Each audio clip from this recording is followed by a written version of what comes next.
शेती शेती एक असा व्यवसाय मानला जातो.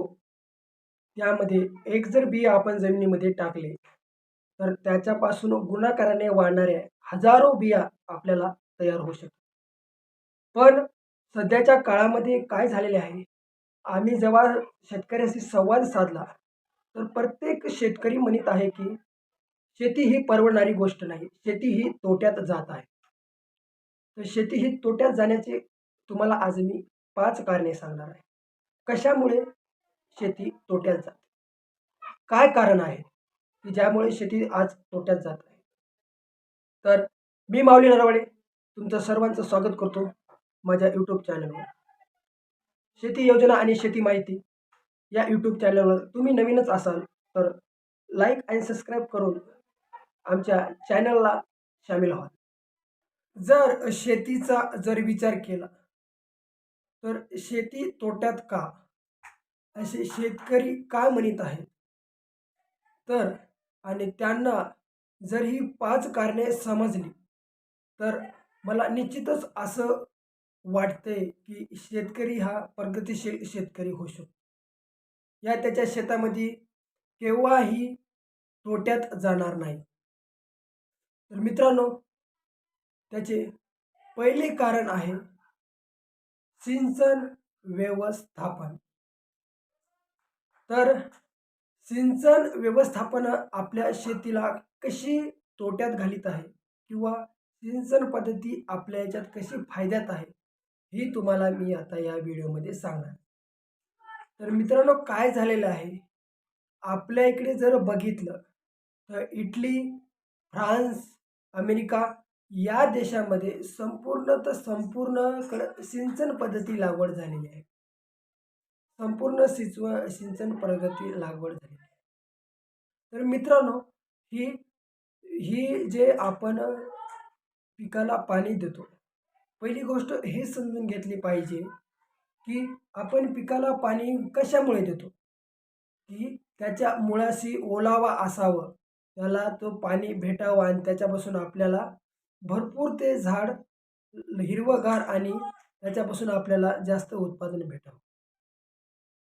पण या या आता 2023चा जर विचार केला, तर आपले शेतकरी खाली पाटाच्या पाण्यानं पाणी देऊन असा ओलावा जास्त कायम करतात, की दुसऱ्याच्या शेतामध्ये पाणी जावोस्तोवर पाणी देतात. हे कारण आहे, की शेती तोट्यात जात आहे. कसं? जर आपल्या रानामध्ये जास्त पाणी दिलं आणि ते पाणी जर दुसऱ्याच्या शेतापर्यंत जावोस्तोवर दिलं, तर काय होईल मित्रांनो? जे आपल्या शेतामधील जीवाणू आहेत, जे आपल्या याच्या सूक्ष्म अन्नद्रव्य ते वाहून त्या पाण्यासंगे दुसऱ्याच्या शेतामध्ये जातात आणि आपले हे जास्त पाणी दिल्यामुळे जे आपल्या पिकाला अन्नद्रव्य भेटणार आहे, ते भेटणार नाही. त्यामुळे सुद्धा मित्रांनो, काय होते, की ते झाडाचे मुळ्या कुंजून काळ्या पडून सन्या पिकाचे नुकसान होते. याचमुळे मित्रांनो, की आपल्याला माहीत असावं, की याच्यामुळे शेती ही परवडत नाही किंवा शेतकरी म्हणतो, की शेती तोट्यात जात आहे. आता दुसरं महत्त्वाचं कारण, तर आपल्याला खते व औषध याचे अपुरे ज्ञान. तर बघा मित्रांनो, आता काय झालेले आहे, की आपण आपली सर्व शेती कृषी जे आपले कृषी केंद्र आहेत, त्यांच्यावर सोपवून दिलेली आहे. ते म्हणले, "हे औषध घेऊन जा, टाका रिझल्ट येईल." की आपण निघालोच ते औषध घेऊन आणि आपल्या आपल्या जमिनीमध्ये आपल्या पिकाला सोडून देतो. आपण हे विचार करीत नाही किंवा ते कृषी केंद्र जे आपल्याला सांगित आहे, कृषी केंद्रावाले, हे विचार नाही करीत आपण, की ते आपल्या इथून त्या रानामध्ये येऊन बघत नाहीत, काही नाही. त्यांना कसं कळणार, की आपल्या जमिनीमध्ये काय अपुरं झालेलं आहे, कशाची गरज आहे? बस आपण गेलो, आपण आपल्या तोंडानं सांगणार आणि ते आपल्या केमिकलयुक्त अशी औषध देणार आणि आपली जी काही झाडाची मुळे आहेत, सगळे नासून जाणार आणि आपले नुकसान होणार. आणि आपण मग म्हणणार, की आपली शेती तोट्यात जाते. तर मित्रांनो, आपल्याला मी एक सांगू शकतो, की आपल्याला ज्ञान कसे भेटेल? आपण एक काय करायचे मित्रांनो, शेतातील मातीचं प्रशिक्षण करायचं. जे आपलं कृषी शासकीय विभाग राहतो, जे आपल्या जवळपास तालुका जिल्ह्याला राहतो, तिथे जाऊन आपल्या मातीची जी तपासणी करायची, की आपल्या मातीमध्ये काय कमी पडत आहे, काय शेती तोट्यात जात आहे. तर ते सगळं करूनच आपण आपल्या मनाने खतं, औषधं वापरले पाहिजे. कोणत्याही कृषी केंद्रापाशी डिग्री नसते मित्रांनो. पिकाचं बी तसेच आहे. पिकाला काय झालेले आहे, हे बघूनच त्याला औषध देता येतं. तुम्ही जर पाहिले असेल मित्रांनो, की माणसाला जर ताप आला, तर आपण डॉक्टरपाशी जातो आणि आपल्याला ते औषध गोळ्या आपल्याला तपासूनच देतात. तसं कोणत्याही कृषी केंद्रापाशी डिग्री नसते. कोणत्याही कृषी केंद्रवाल्याकडे डिग्री नसते. ते का आपल्या शेतामध्ये येऊन बघत नाहीत. त्यामुळे मित्रांनो, आपण आपल्या मातीचे प्रशिक्षण करूनच, मातीची आपल्या तपासणी माहिती घेऊनच खते व्यवस्थापन केलं पाहिजे. औषधी व्यवस्थापन केले. जर तिसरे जर कारण पाहिले मित्रांनो, तिसरे कारण आहे, की योग्य बियाण्याची निवड. बघा मित्रांनो, आता एक तुकाराम महाराजांचा अभंग आहे, की शुद्ध बीजापोटी फळे रसाळ गोमटे. याचा अर्थ असा आहे मित्र, की जर आपण चांगलं बियाणं जर लावलं, तर त्याच्यापासून आपल्याला चांगलंच उगवतं. तर आपण जर आता जर पाहिलं, तर मार्केटिंगमध्ये असं खूप बियाणे आहेत, की ते सगळे म्हणतात, की आमचंच चांगलं, आमचंच चांगलं, आमचंच चांगलं. पण मित्रांनो, त्याचं न ऐकता आपण आपल्या अनुभवावर ही बियाची लागवडीची व्यवस्था केली पाहिजे. बियाची लागवडीची व्यवस्था आपण केली पाहिजे मित्रांनो. तर ती कशी करायची? आपण आपल्या शेजाऱ्या-पाजाऱ्याकडून, जर आपण आपल्या गावामध्ये जर कुठं जर गेलो, तर आपल्याला तेव्हाच कळते, की कोणाला किती उतार कोणत्या बियाणाला येत आहे. आपल्या अनुभवानं कळते. किंवा मित्रांनो, आपण त्याच्या शेतामध्ये जाऊन त्याचे निरीक्षण करून आपण हे बियाणाची निवड केली पाहिजे. तसेच मित्रांनो, YouTubeच्या माध्यमातून जे YouTubeवरून जे यशोगाथा आहेत, आपण बघत असाल, की काही असे व्हिडिओ आहेत, की त्याच्यामध्ये यशोगाथामध्ये त्या शेतकऱ्याची मुलाखत घेतली जाते. त्या त्यांनी त्याचे किती उत्पादन घेतलेले आहे, किती त्यांना त्याचा फायदा झालेला आहे. ते मित्रांनो सर्वांनी त्याच्यामध्ये त्यांनी ते सांगितलेले असते. तर आपल्याला काय करायचं मित्रांनो, की त्याच यशोगाथा काय ऐकल्या पाहिजेत. YouTubeच्या सहाय्याने व्हिडिओ बघितले पाहिजे शेतीविषयी. योग्य बियाची लागवड केली, की त्याच्यापासून आपल्याला योग्य रिझल्ट भेटेल आणि मग आपली शेती कशी तोट्यात जाईल ते आपण पाहूत मित्रांनो. आपल्याला बियाणाचे अपुरे ज्ञान असल्यामुळे शेजाऱ्याने टाकली, आपण टाकणार असं करायचं नाही. आपल्या अनुभवावर आपल्याला जे माहीत आहे, आपल्याला जे दिसतंय त्याच्यावरच आपण ती सर्व माहिती केली पाहिजे. मी तुम्हाला सुरुवातीलाच म्हणलं, की शुद्ध बीजापोटी फळे रसाळ गोमटे. हे मंत्र ध्यानात ठेवून तुकाराम महाराजांचं आपण सर्व काम केलं पाहिजे. तर आपली शेती ही तोट्यात जाणारच नाही, हे मी 100% सांगतो. जाऊ शकत नाही. जर आपण शेती तोट्यात जाण्याचे जर चौथं जर कारण पाहिलं मित्रांनो, तर चौथं कारण असं आहे, की तणनाशकाचा वापर. बघा मित्रांनो, आता आपण जर पाहिलंच असेल, की जवळपास 80% शेतकरी हे तणनाशकाचा वापर करीत. सोयाबीन असो, तूर असो, कापूस असो, जास्त तण झालं की मारा तणनाशक, जास्त तण झालं की मारा तणनाशक.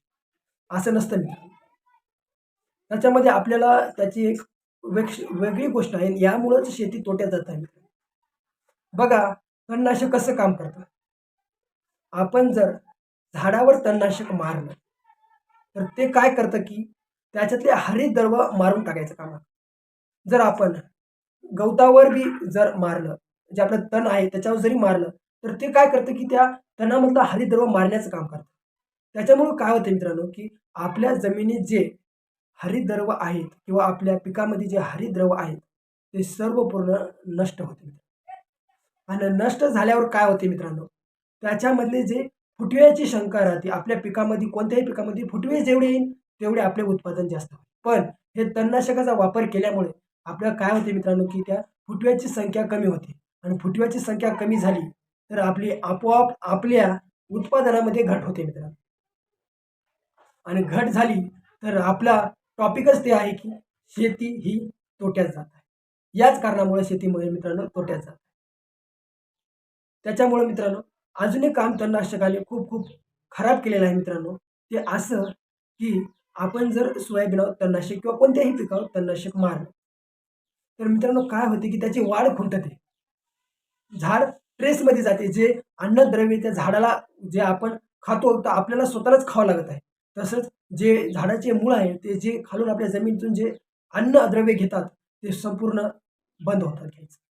संपूर्ण बंद होते. पिकाचे संपूर्ण जे अन्नद्रव्य घ्यायचे आहे, पाण्याचे जे आपल्याला जे शरीराला जे लागतं ते आपण खातो, तसं झाडाला जे लागते ते घेण्याची शक्यता संपूर्ण बंद होते. झाड ट्रेसमध्ये जाते. त्यामुळे त्याला काहीही समजत नाही.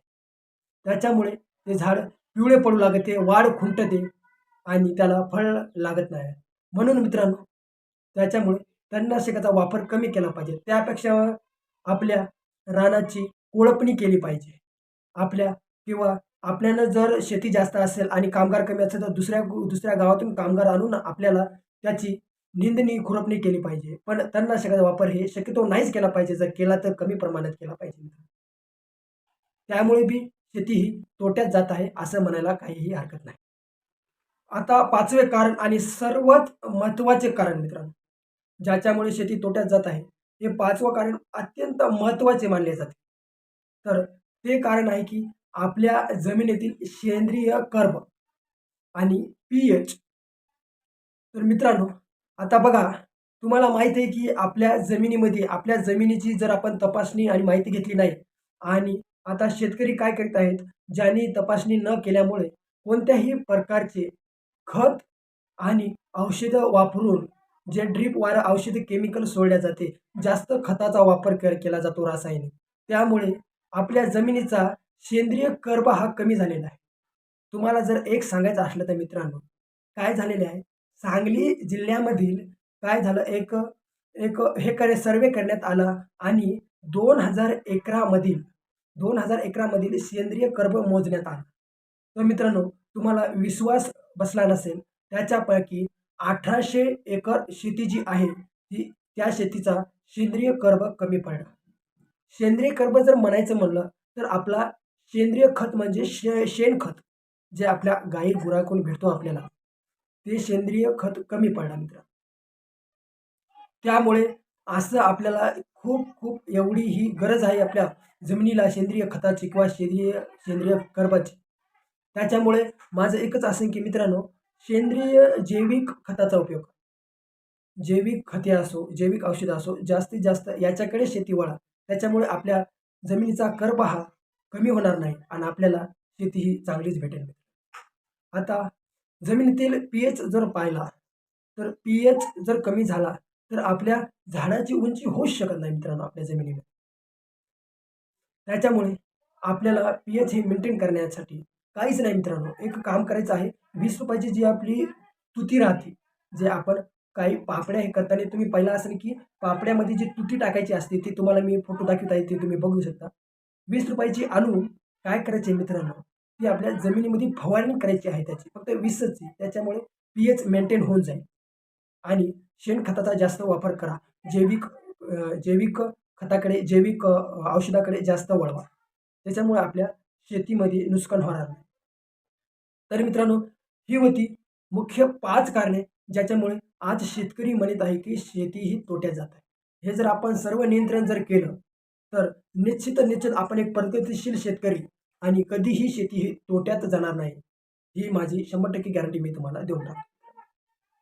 तर मित्रांनो, मी माऊली नरवडे आजच्या व्हिडिओमध्ये आपल्या सर्वांकडून आशा करतो की हे तुम्हाला व्हिडिओ समजलाच असेल आणि समोर अशीच शेतीतील संबंधित माहितीसाठी या व्हिडिओला सबस्क्राईब करा, चॅनलला सबस्क्राईब करा आणि या व्हिडिओला एक लाईक करा, ज्याच्याकडून मला अजून प्रेरणा भेटेल आणि मी असेच व्हिडिओ तुमच्या सर्व.